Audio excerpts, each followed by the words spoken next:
Welcome, welcome, everyone. This is Shannon, aka the Spiritual Gangsta, with the Spiritual Gangsta Book Club. I'm the owner operator of Anchored Soul Therapy, and we are reading The Power of Now by Eckhart Tolle. So last week we we finished reading chapter 7 and began reading chapter 8. And chapter 8 is titled Enlightened Relationships. So we're going to be continuing to read in that. But just to recap, during the last session, we learned about listening to the silence, using it as a portal to get to the unmanifested, which is that source energy within. Eckhart spoke about space itself and how vast and empty it is, yet actually how full it is when we become aware and present in that space. We discussed the conscious death portal when a lot of people experience these things, such as like near-death experiences, or when they're going through ego deaths through sacred ceremony. And these are all different ways that we can get connected to that inner essence we all carry. And these are ways for us to get into the now. So in chapter 8, Enlightened Relationships, in the beginning of the chapter, Eckhart has begun to tell us about when we are seeking or waiting for something, when we're specifically relationships, we're waiting for a relationship in order to become happy with our life. This is going to lead us to unhappiness, where we're constantly seeking outside of ourselves and we're constantly looking to the future instead of being in the present and looking within. So those of you who got the emails, the integration work was for you to explore what love means to you. I explored this a few years ago,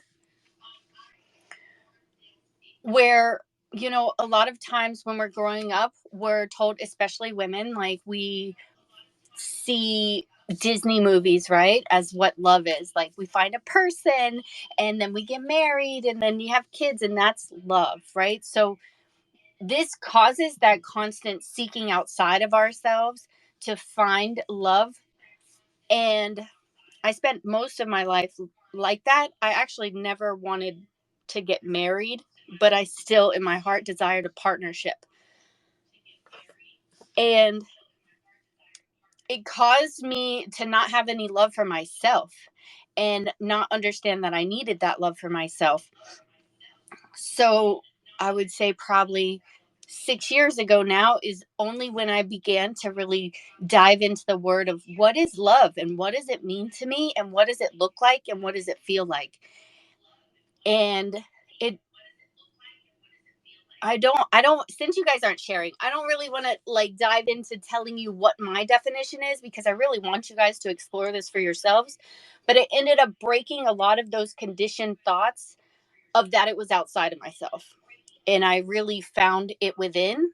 And it took me like a full year. And there's still times when I struggle and I forget and I have to remind myself, like when I look in the mirror, that I love me and I'm perfect exactly as I am. And that's all I need.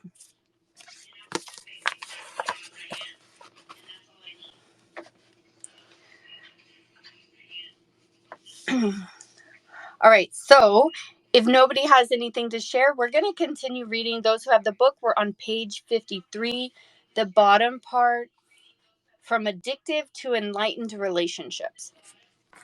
At any time, if anybody wants to read, just raise your hand, okay?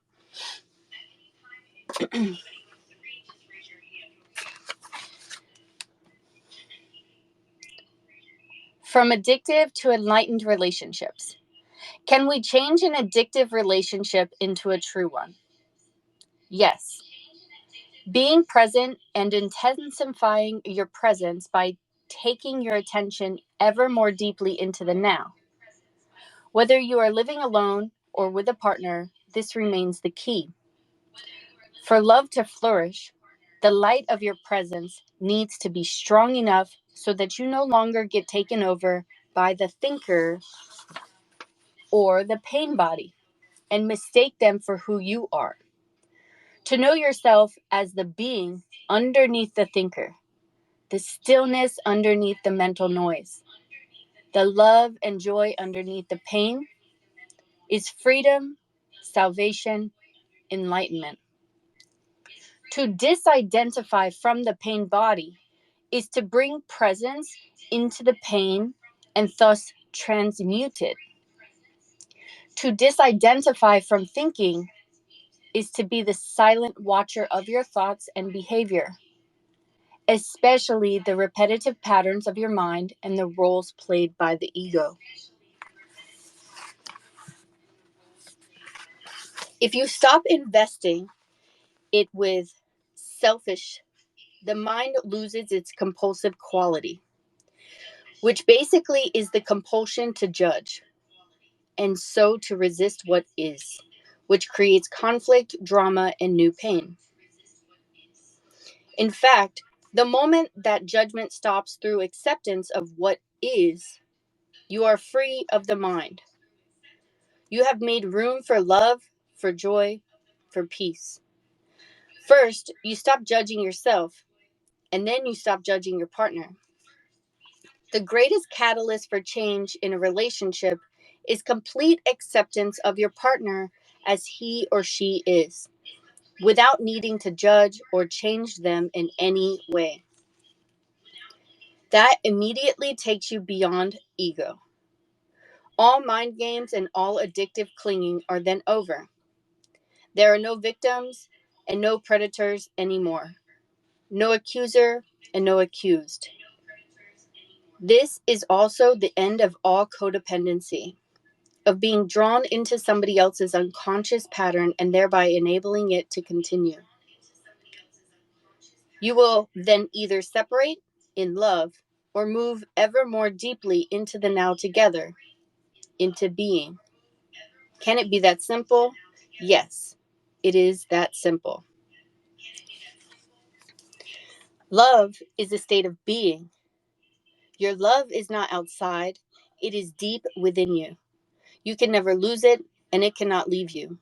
It is not dependent on some other body, some external form. In the stillness of your presence, you can feel your own formless and timeless reality as the unmanifested life that emanates your physical form. You can then feel the same life deep within every other human and every other creature. You look beyond the veil of form and separation. This is the realization of oneness. This is love. What is God? The external one life underneath all the forms of life. What is love? To feel the presence of that one life deep within yourself and within all creatures. To be it. Therefore, all love is the love of God. And there's a pause here.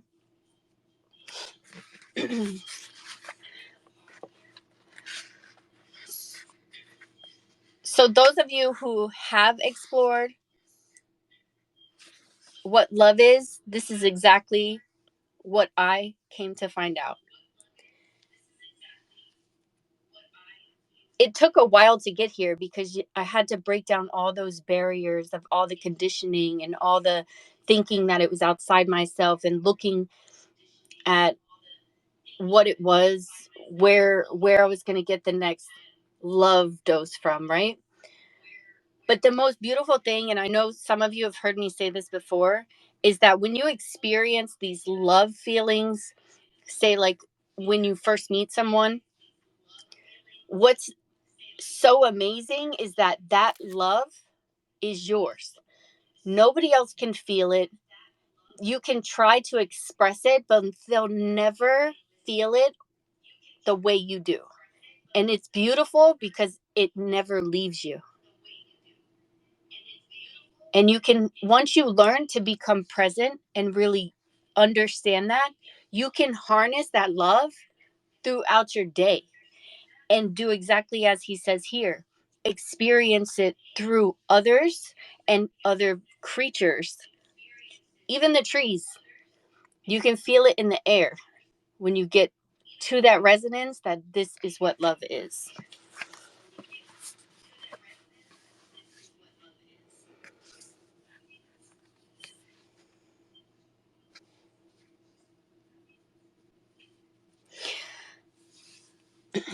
So to continue, love is not selective.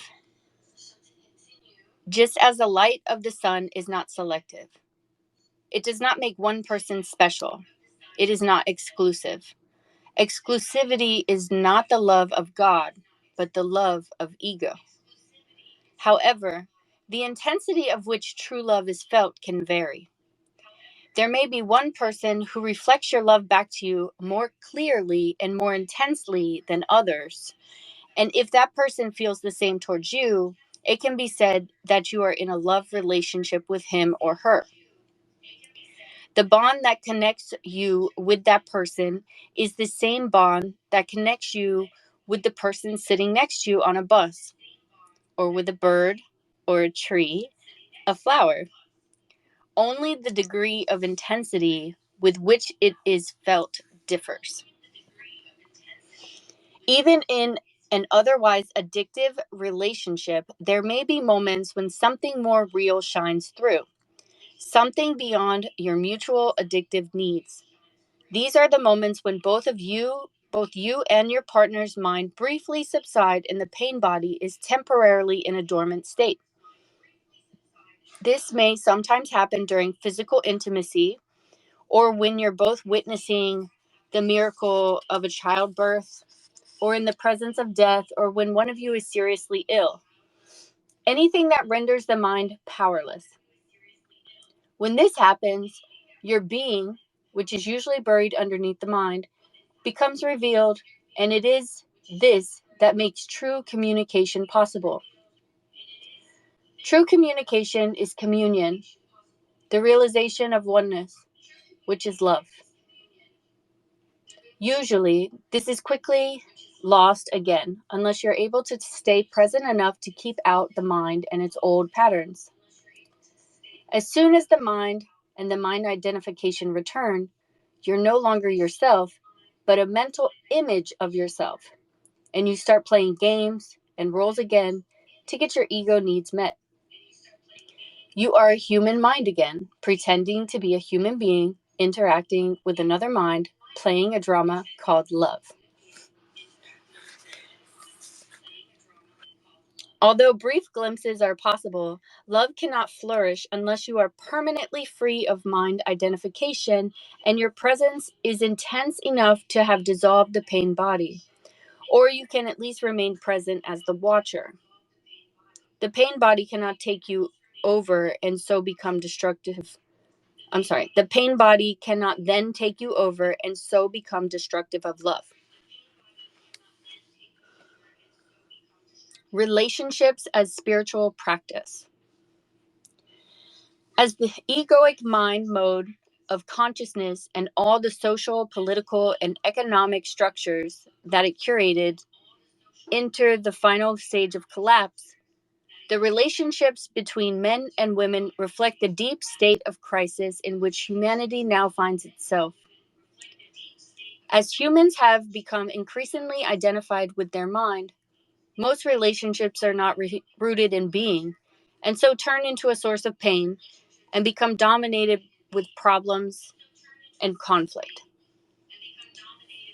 Millions are now living alone or as single parents, unable to establish an intimate relationship or unwilling to repeat the insane drama of past relationships. Others go from one relationship to another, from one pleasure and pain cycle to another, in search of the elusive goal of fulfillment through union with the opposite energy polarity. Still, others compromise and continue to be together in a dysfunctional relationship in which negativity prevails for the sake of the children or security through force of habit, fear of being alone, or some other mutually beneficial arrangement. or even through the unconscious addiction to the excitement of the emotional drama and pain. However, every crisis represents not only a danger, but also an opportunity. If relationships energize and magnify the egoic mind patterns and activate the pain body, as they do at this time, why not accept this fact rather than try to escape from it? Why not cooperate with it instead of avoiding relationships or continuing to pursue the phantom of an ideal partner as an answer to your problems or a means of feeling fulfilled? The opportunity that is concealed within every crisis does not manifest until all of the facts of any given situation are acknowledged and fully accepted.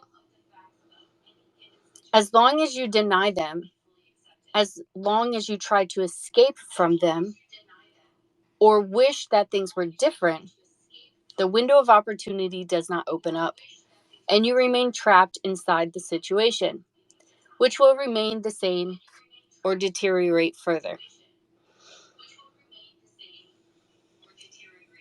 With the acknowledgement and acceptance of the facts also comes a degree of freedom from them. For example, when you know there is a disharmony and you hold that knowing, through your knowing, a factor has come in, and the disharmony cannot remain unchanged. When you know you are not at peace, your knowing creates a still space that surrounds your non peace in a loving and tender embrace, and then transmutes your non peace into peace. As far as inner transformation is concerned, there is nothing you can do about it. You cannot transform yourself, and you certainly cannot transform your partner or anybody else. All you can do is create a space for transformation to happen, for grace and love to enter. And there is this pause here.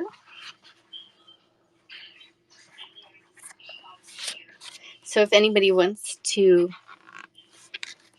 share anything.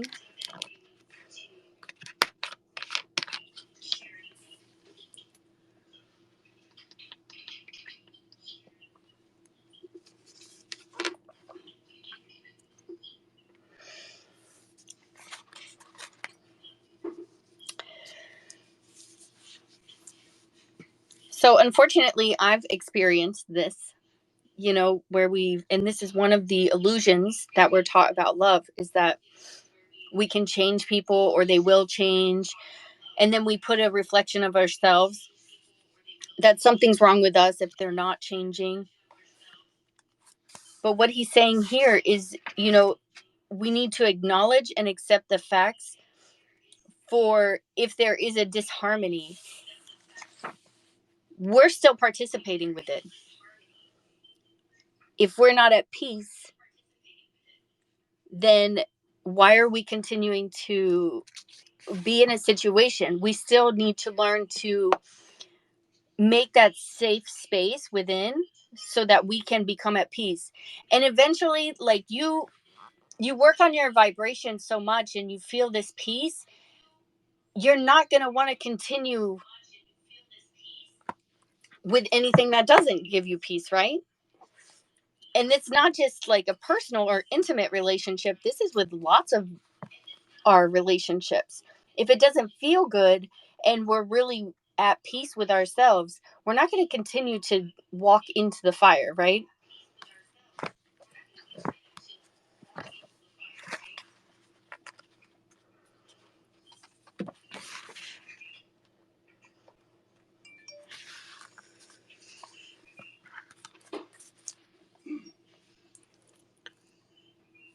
So I'm going to continue now. We're on page 158. So whenever your relationship is not working, whenever it brings out the madness in you and your partner, be glad. What was unconscious is being brought up to the light. It is an opportunity for salvation. Every moment, hold the knowing of that moment, particularly if your inner state. If there's anger, know that there is anger. If there is jealousy, defensiveness, the urge to argue, the need to be right, an inner child demanding love and attention, or an emotional pain of any kind, whatever it is, know the reality of that moment and hold the knowing. The relationship then becomes your sadhana, your spiritual practice. If you observe unconscious behavior in your partner, hold it in the loving embrace of your knowing so you don't react. Unconsciousness and knowing cannot coexist for long. Even if the knowing is only in the other person and not in the one who is acting out the unconsciousness. The energy from that lies behind hostility and attack finds the presence of love absolutely intolerable. If you react to all your partner's unconsciousness, you become unconscious yourself. But if you remember to know your reaction, nothing is lost. Humanity is under great pressure to evolve because it is our only chance of survival as a race. This will affect every aspect of your life and close relationships in particular. Never before have relationships been so problematic and conflict-ridden as they are now. As you may have noticed, they are not here to make you happy or fulfilled. If you continue to pursue the goal of salvation through a relationship, you will be delusioned again and again. But if you accept that the relationship is here to make you conscious instead of happy, then the relationship will offer you salvation, and you will be aligning yourself with the higher consciousness that wants to be born into this world. For those who hold on to the old patterns, there will be increasing pain, violence, confusion, and madness. I suppose that it takes two to make a relationship into a spiritual practice, as you suggest. For example, my partner is still acting out his old patterns of jealousy and control. I have pointed this out many times, but he's unable to see it. How many people does it take to make your life into a spiritual practice? Never mind if your partner will not cooperate. Sanity, consciousness, can only come into this world through you. You do not need to wait for the world to become sane or for somebody else to become conscious before you can be enlightened. You may wait forever. Do not accuse each other of being unconscious. The moment you start to argue, you've identified with a mental position and are now defending not only that position, but also your sense of self. The ego is in charge. You have become unconscious. At times, it may be appropriate to point out certain aspects of your partner's behavior. If you are very alert, very present, you can do so without ego involvement, without blaming, accusing, or making the other wrong.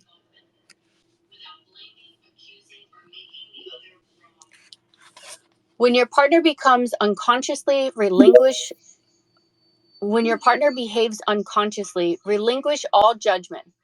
Judgment is either to confuse someone's conscious behavior with who they are, or to project your own unconsciousness onto another person and mistake that for who they are.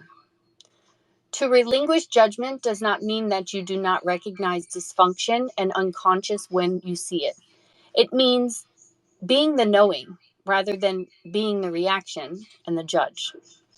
You will then either be totally free of reaction, or you may react and still be knowing. The space in which the reaction is watched and allowed to be. Instead of fighting the darkness, you bring in the light. Instead of reacting to delusion, you see the delusion, yet at the same time look through it.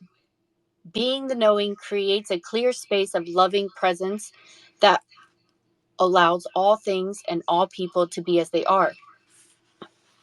No greater catalyst for transformation exists. If you practice this, your partner cannot stay with you and remain unconscious.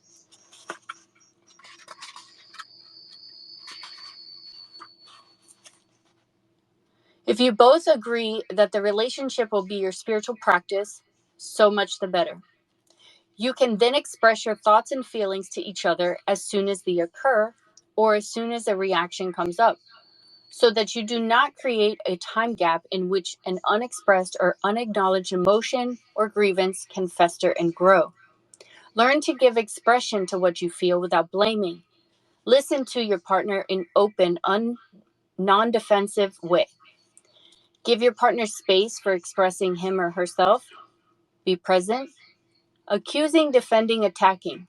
All those patterns that are designed to strengthen or protect the ego or to get its needs met will then become redundant. Giving space to others and yourself is vital. Love cannot flourish without it. When you have removed the two factors that are destructive in a relationship, when the pain body has been transmuted and you're no longer identified with mind and mental possessions, and if your partner has done the same, you will experience the bliss of the flowering of relationship. Instead of mirroring to each other your pain and your unconsciousness, instead of satisfying your mutual addictive ego needs, you will reflect back to each other the love that you feel deeply within, the love that comes with the realization of your oneness with all that is. This is the love that has no opposite.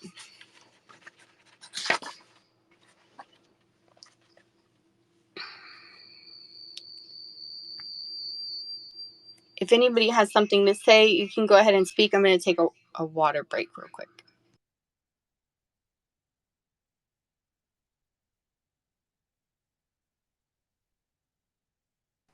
Yeah, I was gonna comment earlier when you spoke about the book talked about the different loves and just basically this um,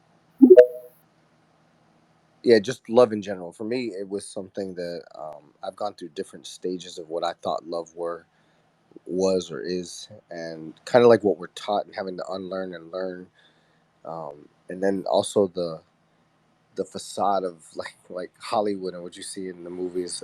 All that is very familiar to me, just because I've grown and as I've matured and became more self aware. Like love keeps, um, I keep.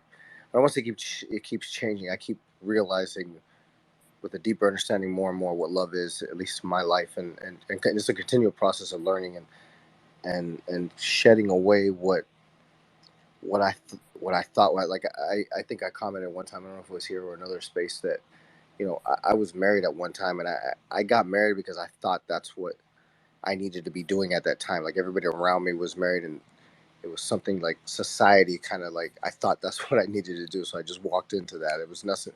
It's not something that I was taught or raised to understand or learn.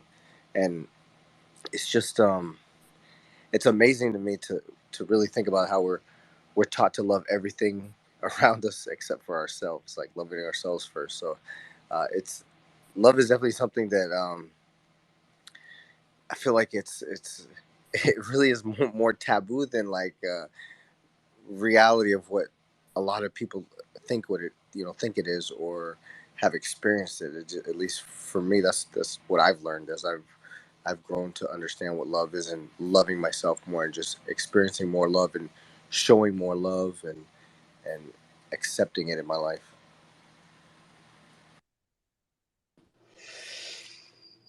I love that. Thank you for sharing. And that's so true. We're taught to love everything and everyone else except for ourselves. That's like, unfortunately, it's such a good quote. um, I came across this, I don't know, article or something many years ago where in other countries they have different words for love, meaning like the different degrees, like say the love you have for your parents, the love you have for your children, the love of this food. But over here in America, we just have one word and it's like this big blanket thing. And I know it was even hard for myself to before it was like I wanted to tell my friends, "Hey, I love you," but I think it wasn't until I got like older or they were like, my best friends in my little circle. And now I say it to my clients, because I do. I love my clients. I love everybody and I express that. but it was so awkward in the beginning because I was like, are they going to think something? And it's because we just have this one word that's supposed to blanket everything. And it is like a little taboo. It's, it's so interesting. I love all the points that you mentioned. I had a hard time telling another man I loved him, just because I didn't. Even with my dad, we would say "I love you" to each other, but it was like a cold, cheek to cheek kiss, but it was a hard kiss. There was no emotion or affection growing up, and so I never saw that amongst men. And so now I have, like I have good male friends that like I talk to, and we'll stop talking to each other for a while. Where, hey man, I love you, man, or it's just it's that communication that I had to grow into, because I thought it was weird. I thought it was weak. I thought it was gay. I thought it was so many things because of how I was raised or just not shown, where you have to kind of go out and learn on your own. And so until I became more aware and just understood, and like we said, different words. Like I when I had my I was on my Christian journey, like through church and stuff. I learned because I studied like the Hebrew language, and understanding what love was like. Love, there's in the Hebrew, there's, like you said, different words like agape love, and there's that brotherly love. There's that love for your kids. There's love for your family, love for your friends. There's love for your partner, and all of it's different. And like you said, it's just one love here in the English language, and it doesn't like uh, give each of the different types of love they're due. You know what I'm saying? So it's just blanket statement. And so I think that made it very hard, especially like, the trouble I had, like telling another man that I loved them. Like I thought that was just weird at first. I thought that was, that wasn't something that, it came natural to me. Um, so I resonate a lot that with what you said there, in the different types of love. I love that you tell your male friends I love you. It's awesome. Jasmine, did you have something you wanted to share? Hi, everybody. All right. So, for me was, but if you accept the relationship is here to make you conscious instead of happy, then the relationship will offer you salvation, and you'll be aligning yourself with the higher consciousness that wants to be born into this world. Like that to me is like a game changer, because I think that's something that I'm coming to like realize more and more lately. And it's like before, like if we got into a big argument or if something happened, like I felt like my whole world was falling apart. And like now maybe I can feel that in the moment, but then like when I step back and look at it, I can be like, wow, like this needed to happen. Like I needed to grow from this. And it's nice to be with a partner that, believes the same, and we're there for each other when these moments do happen. I love that. That's awesome. Yeah, it's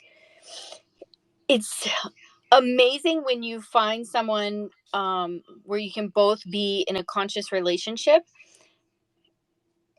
And I would say I've never experienced it until my current relationship, but I sometimes wonder, you know, because I say all the time, right? Like we don't need relationships, but we attract a person who is at our vibration, right?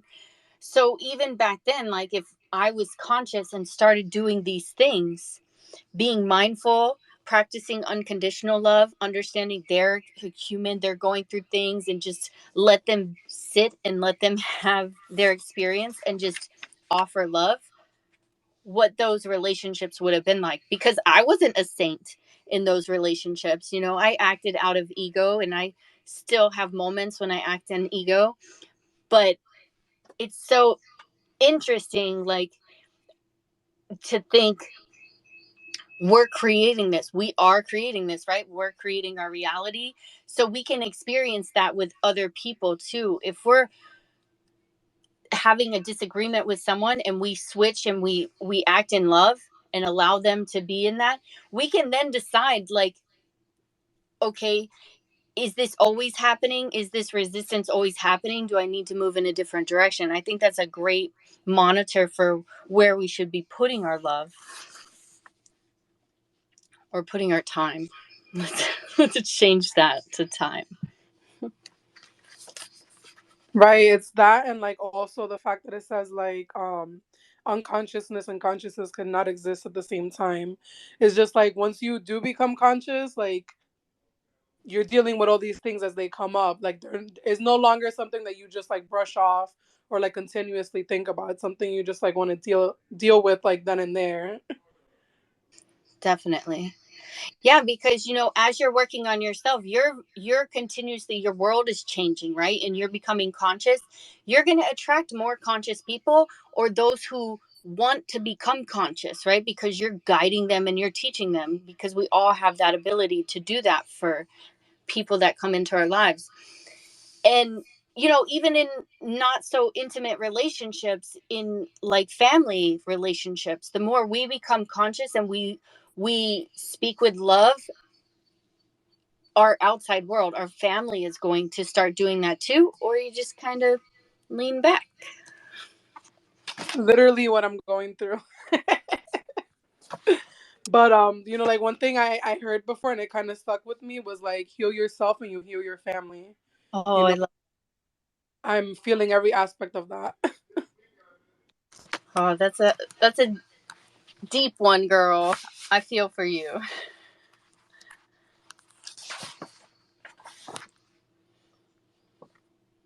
Okay, so I believe we ended on page 161. I can read if you want. Yeah, go ahead. Okay. It was if your partner, right? Yes. Okay. If your partner is still identified with the mind and the pain body while you are already free, this will represent a major challenge. Not to you, but to your partner. This is not easy to live with an enlightened person, or rather, it is so easy that the ego. Sorry, hold on.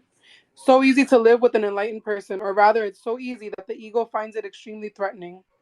Remember that the ego needs problems, conflicts, and enemies to strengthen the sense of separateness on which its identity depends.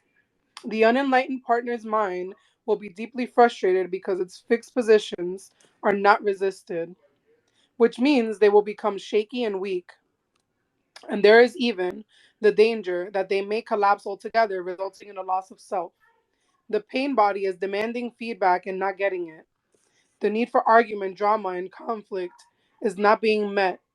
But beware, some people who are unresponsive, withdrawn, insensitive, or cut off from their feelings may think and try to convince others that they are enlightened, or at least that there is nothing wrong with them and everything wrong with their partner. Men tend to do that more than women. They may see their female partners as irrational or emotional,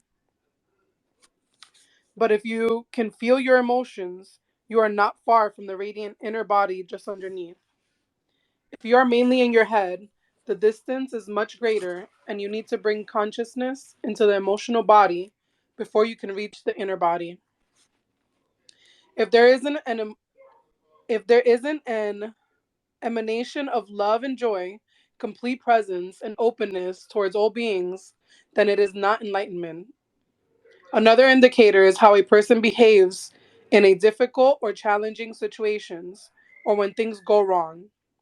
If your enlightenment is egoic, self delusion, then life will soon give you a challenge that will bring out your unconsciousness in whatever form, as fear, anger, defensiveness, judgment, depression, and so on.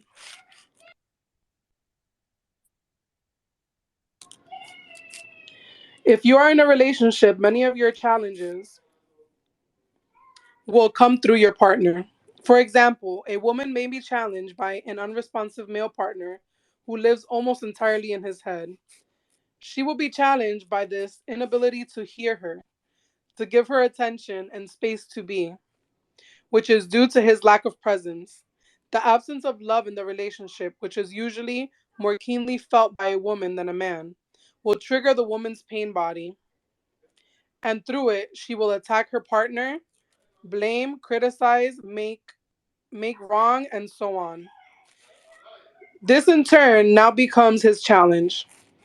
to defend himself against her pain body's attack, which he sees as totally unwarranted. He will become even more deeply entrenched in his mental positions as he justifies, defends himself, or counter attacks.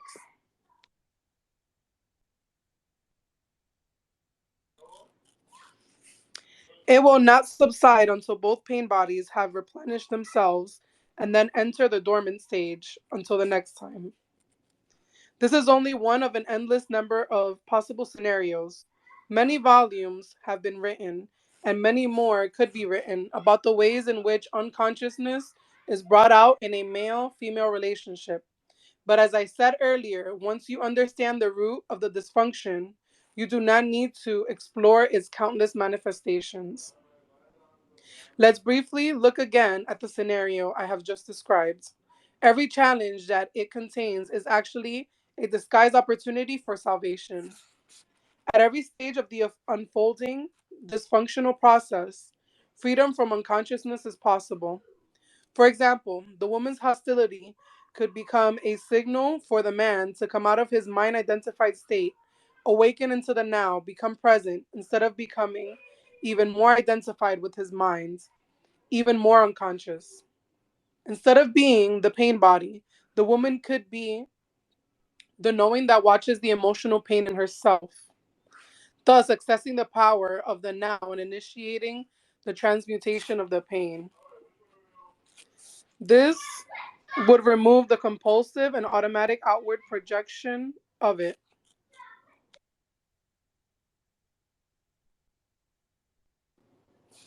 This would remove the sorry. She could then express her feelings to her partner. There is no guarantee, of course, that he will listen, but it gives him a good chance to become present and certainly breaks the insane cycle of the involuntary acting out of old mind patterns. If the woman misses that opportunity, the man could watch his own mental, emotional reaction to her pain, his own defensiveness, rather than being the reaction. He could then watch his own pain body being triggered and thus bring consciousness into his emotions. In this way, a clear and still space of pure awareness would come into being, the knowing, the silent witness, the watcher. This awareness does not deny the pain and yet is beyond it. It allows the pain to be and yet transmutes it at the same time. It accepts everything and transforms everything.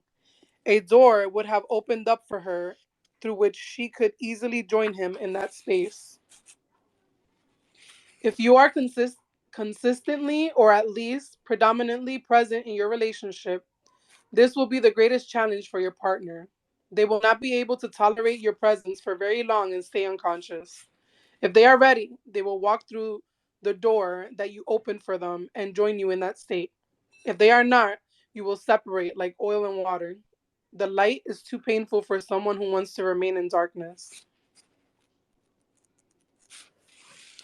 Why women are closer to enlightenment. Are the obstacles to enlightenment the same for a man as for a woman? Yes, but the emphasis is different. Generally speaking, it is easier for a woman to feel and be in her body, so she is naturally closer to being and potentially closer to enlightenment than a man.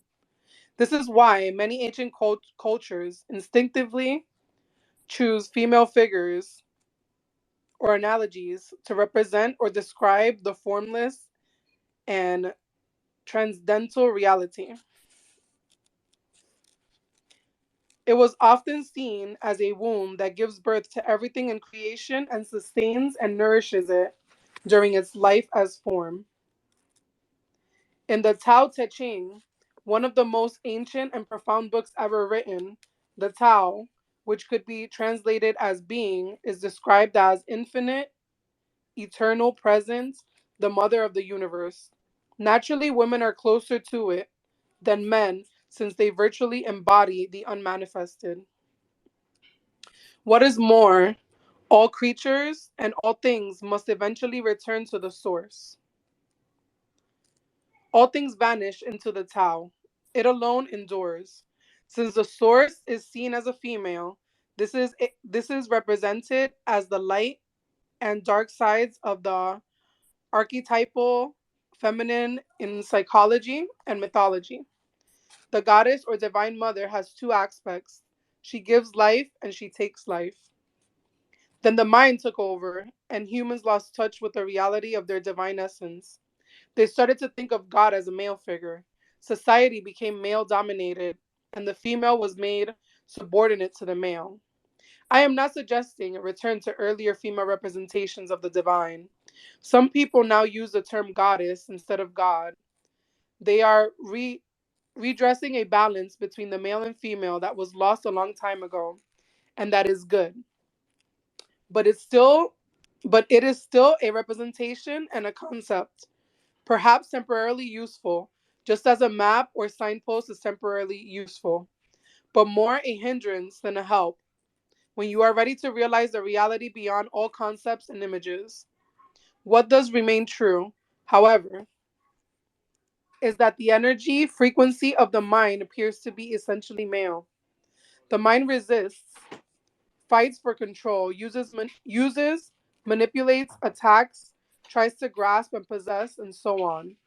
This is why the traditional God is a patriarchal, controlling authority figure, an often angry man who you should live in fear of.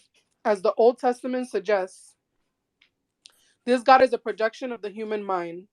To go beyond the mind and reconnect the deeper reality of being, very different qualities are needed: surrender, non judgment, and openness that allows life to be instead of resisting it. The capacity to hold all things in the loving embrace of your knowing. All these qualities are much more closely related to the female principle, whereas mind energy is hard and rigid, being energy is soft and yielding, yet infinitely more powerful than mind. The mind runs our civilization, whereas being is in charge of all life on our planet and beyond. Being is the very intelligence whose invisible manifestation is the physical universe. Although women are potentially closer to it, men can also access it within themselves. At this time, the vast majority of men, as well as women, are still in the grip of the mind, identified with the thinker and the pain body. This, of course, is what prevents enlightenment and the flowering of love. As a general rule, the major obstacle for men tends to be the thinking mind, and the major obstacle for women, the pain body. Although in certain individual cases, the opposite may be true, and in others, the two factors may be equal. Dissolving the collective female pain body. Why is the pain body more of an obstacle for women? The pain body usually has a collective as well as a personal aspect. The personal aspect is the accumulated residue of emotional pain suffered in one's own past. The collective, the collective one is the pain accumulated in the collective human psyche over thousands of years through disease, torture, war, murder, cruelty, madness, and so on. Everyone's personal pain body also partakes of this collective pain body. There are different strands in the collective pain body. For example, certain races or countries in which extreme forms of strife and violence occur have a heavier collective pain body than others. Anyone with a strong pain body and not enough consciousness to disidentify from it will not only continuously or periodically be forced to relive their emotional pain, but may also easily become either the perpetrator or the victim of the violence, depending on whether their pain body is predominantly active or passive. On the other hand, they may also be potentially closer to enlightenment. This potential isn't necessarily realized, of course, but if you are trapped in a nightmare, you will probably be more strongly motivated to awaken than someone who is just caught in the ups and downs of an ordinary dream. Apart from her personal pain body, every woman has her share in what could be described as the collective female pain body, unless she is fully conscious. This consists of the accumulated pains suffered by women, partly through male subjugation of the female, through slavery, exploitation, rape, childbirth, child loss, and so on. Over thousands of years, the emotional or physical pain that for many women precedes and coincides with the menstrual flow is the pain body in its collective aspect that awakens from its dormancy at that time, although it can be triggered at other times too. It restricts the free flow of life energy through the body, of which menstruation is a physical expression. Let's dwell on this for a moment and see how it became an opportunity for enlightenment. Often, a woman is taken over by the pain body at that time. It has an extremely powerful energetic charge that can easily pull you into unconscious identification with it. You are then actively possessed by an energy field that occupies your inner space and pretends to be you. But of course, is not you at all. It speaks through you, acts through you, thinks through you. It will create negative situations in your life so that it can feed on the energy. It wants more pain in whatever form. I have described this process already. It can be vicious and destructive. It is pure pain, past pain, and it is not you. The number of women who are now approaching the fully conscious state already exceeds that of men, will be growing even faster in the years to come. Men may catch up with them in the end, but for some considerable time, there will be a gap between the consciousness of men, that of women. Women are regaining the function that is either their birthright and therefore comes to them more naturally than it does to men. To be a bridge between the manifested world and the unmanifested, between physicality and spirit. Your main task as a woman now is to transmute the pain body so that it no longer comes between you and your true self, the essence of who you are. Of course, you also have to deal with the other obstacle to enlightenment, which is the thinking mind. But the intense presence you generate when dealing with the pain body will also free you from identification with the mind. The first thing to remember is this: as long as you make an identity for yourself out of the pain, you cannot become free of it. As long as part of your sense of self is invested in your emotional pain, you will unconsciously resist or sabotage every attempt that you make to heal that pain. Why? Quite simply, because you want to keep yourself intact, and the pain has become an essential part of you. This is an unconscious process, and the only way to overcome it is to make it conscious. To suddenly see that you are or have been attached to your pain can be a quite shocking realization. The moment you realize this, you have broken the attachment. The pain body is an energy field, almost like an entity that has become temporarily lodged in your inner space. It is life energy that has become trapped, energy that is no longer flowing. Of course, the pain body is there because of certain things that happened in the past. It is the living past in you. And if you identify with it, you identify with the past. A victim identity is the belief that the past is more powerful than the present, which is the opposite of the truth. It is the belief that other people and what they did to you are responsible for who you are now, for your emotional pain, or your inability to be your true self. The truth is that the only power there is contained within this moment. It is the power of your presence. Once you know that, you also realize that you are responsible for your inner space now. Nobody else is. And that the past cannot prevail against the power of the now. Thank you. What a lot of juicy information. That was a lot. It was a lot. Very powerful, very powerful. Um, We need to have like a little gem emoji. right? Yes. Yes, we need. Oh, you still have the 100, don't you? Listen. No, mine went away. I don't know what Oh my. happened. We talked about you, and they were like, "Oh, we got to upgrade her." And I know, right? so, man, there's so much here, and I didn't want to interrupt you at all during this time. Um, Yeah, I was gonna pause, but I wasn't sure because of time if you wanted to finish to the pause or not. No, you did good. I appreciate you.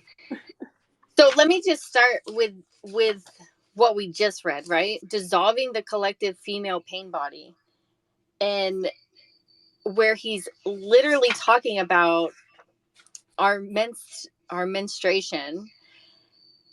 And I know even I have a hard time when that emotional roller coaster is coming, where it's still, I'm noticing like it does exactly what he's saying here. It allows the pain body to lead. It allows me to be taken over. And this is something I still need to work through. And as you were reading it, I got this beautiful like insight download from source, where it's like all of us as women, if we can, when we experience this pain or this emotional roller coaster, remember like we all have the opportunity to transmute all women who came before us, all their pain. And I know that can be a lot, but we sitting with that and understanding like this is not me, this is a collective that I'm honored to transmute. Just a little thought there. And just I urge you guys, like I'm going to work through that energy like the next time my emotions start to go because of that time, and just really work through those emotions, where I'm just transmuting this and it's not me, and detaching from it and understanding that's the pain body, and I'm still going to be present and in the now and not allow those past energies to come forward.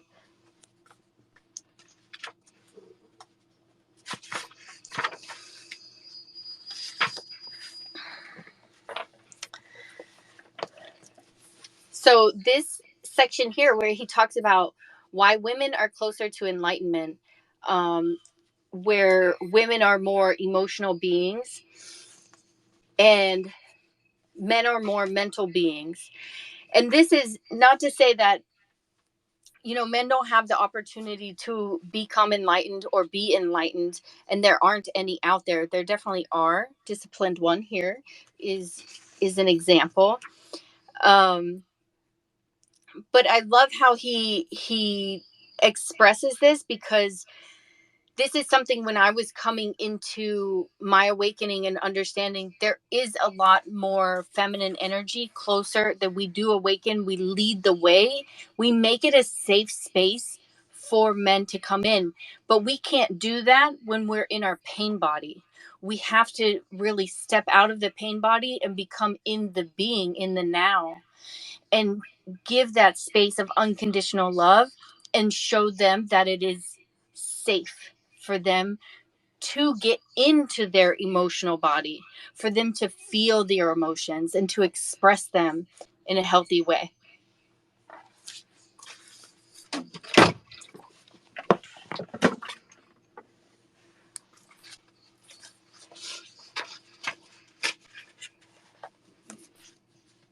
And then I'm going backwards in this book.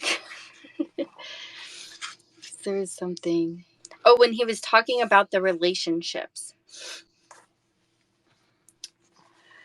And I know Jasmine spoke of this too, where we're when you're in the relationship with your partner and you're having a disagreement or anything like that, and you're being in that enlightened state, that consciousness state, that the unconscious can't stay there. And I remember when I was going through my awakening in the very beginning, I had met someone and I was in a relationship with this person. The more I worked, like he presented himself as if he was an enlightened person. And the more I worked on myself and the more I separated myself from the pain body and I really came at it with unconditional love, this person did not shift. This person did not change. And it went from like 0 to 100 very quick. Like, it was like the blink of the eye, and it's like I never saw that person ever again. They just disappeared. So when he says you separate like oil and water, I 100% agree with that. Like, the more you get into your conscious state, like, nobody else, they can't handle it. And if you're and it's not focused on, I'm going to do this so that my person loves me, or I'm going to do this so that, they understand me. No, I'm doing this because I want to be better, and I want to feel good, and I want to feel, that love for myself. And as I did that, it was just like, it was so apparent that the other person was just not on the same page. And like, they just took themselves out, it's like the trash takes itself out. And it was, sorry, that probably was unconscious saying, right? I'm a strong believer. I'm sorry. I say that all the time. I'm like, maybe I shouldn't have said that, but it's I true. mean, it is though, but like, it's not in a bad way, because if you think about it, like, you're working on your vibration and just like either not attracting that or not dealing with that. So, like, I believe that. I'm like, I'm working on myself, and if I don't want these people around, like, sometimes it's just gonna happen that way. Yeah, I mean, and the more you become so skilled at being able to hold that peace and hold that vibration, and not in an egotistical way. You still have to have compassion for the other person where they're at, and allow them to respond the way that they're going to respond. But eventually, like, they just stop showing up. You're going to have better experiences.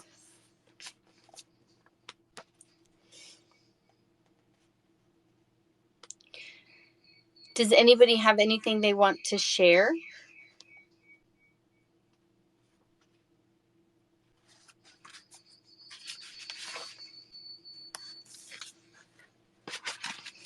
Okay, so I know we're over our time here. We're ending on, I believe, page 169.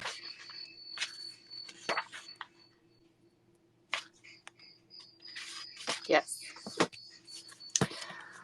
Well, thank you guys for joining me. I think this was an excellent chapter, and I'm definitely going to read through it again. I highly suggest all us women go back through and reread or re-listen to the space about dissolving the collective female pain body. I think that's super powerful for us to work through.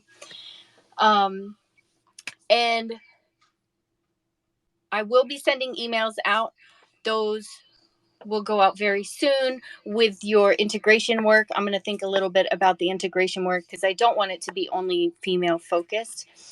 But for those of you who don't know, you can always go onto anchoredsoultherapy.com and check out the book club link, and it will have a list of all the book club recordings and all the links to emails as well. So I'm Shannon, aka the Spiritual Gangsta, owner operator of Anchored Soul Therapy. We're reading The Power of Now by Eckhart Tolle, and I'm super grateful, and I love all of you, and I'll see you next week, Sunday.